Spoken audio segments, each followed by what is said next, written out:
बौद्ध लेणी आहेत.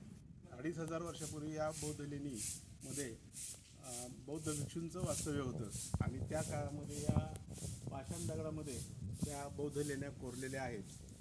या लेण्यांचं वैशिष्ट्य असतं की कुठलाही प्रकारचं आधुनिक साहित्य न वापरता यांनी या लेण्या कोरलेल्या आहेत आणि इथं त्यांचे ध्यानधारणा साधना होत असेल आणि पाण्याची इथं नैसर्गिक स्रोत आहे आणि आज हे दुर्लक्षित आहे. या ठिकाणी खरं तर शासनाने येण्याचा रस्ता किंवा माहिती फलक किंवा इतर काही ज्या हेरिटेज वस्तूंसाठी जागांसाठी जे काही सुविधा आहेत त्या खरं उपलब्ध करून दिल्या पाहिजेत. लोकांना इथे यायला थोडंसं माहिती असलं पाहिजे, थोडी ॲडव्हर्टायझिंग झाली पाहिजे या दृष्टीनं. आणि खरोखरच हे बौद्ध लेणी अत्यंत जुन्या 2500 वर्षापूर्वीच्या काळापासून आहेत.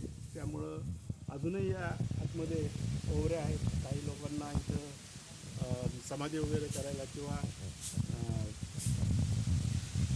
लोकांच्या भावना या लेणीशी जोडलेल्या आहेत. सोलापूरपासून जवळच 12 किलोमीटरवर असलेले हे बौद्ध लेणी आपण कधीही या ठिकाणी येऊ शकतो. धन्यवाद. या ठिकाणी बौद्ध भिक्षूंचं ध्यानधारणा करण्याचं किंवा एकूणच जवळजवळ 10 ते 15 आतमध्ये 15 ओवऱ्या दिसत आहेत. वेगवेगळ्या गुंफा आहेत. यामध्ये सामूहिकरित्या विपश्यना केली जात असावी असं वाटतंय.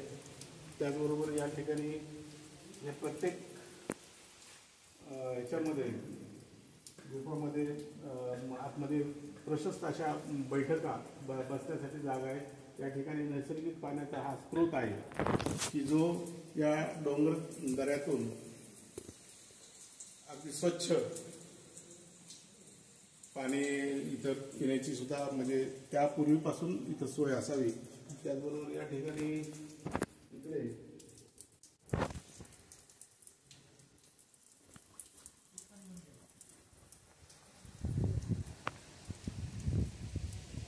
शिवलिंग आहे.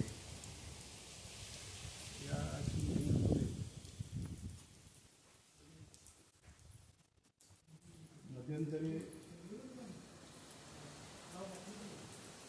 विहार सदृश ही जागा आहे आणि यामध्ये फार पुरातन असं दिसतंय. असं की शिवलिंग आहे आणि पिंड आहे.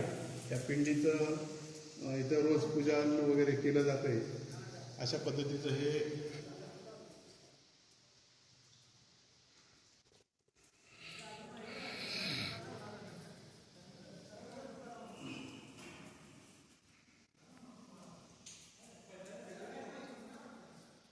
इथं सध्या इथले पुजारी वगैरे इथं त्यांचं वास्तव्य आहे. त्यामुळे याची स्वच्छता वगैरे खूप चांगल्या पद्धतीने ठेवलेली आहे. त्याबरोबर बाजूलाही बौद्ध साधूंसाठी हे निवासस्थान असावं असं वाटतंय. एकूणच जांभ्या दगडामध्ये हे कोरीव काम अगदी एका दगडात केलेलं आहे आणि फार सुंदर असं एक ठेवा आपल्याला बौद्ध लेण्यातून आपल्याला पाहायला मिळतो.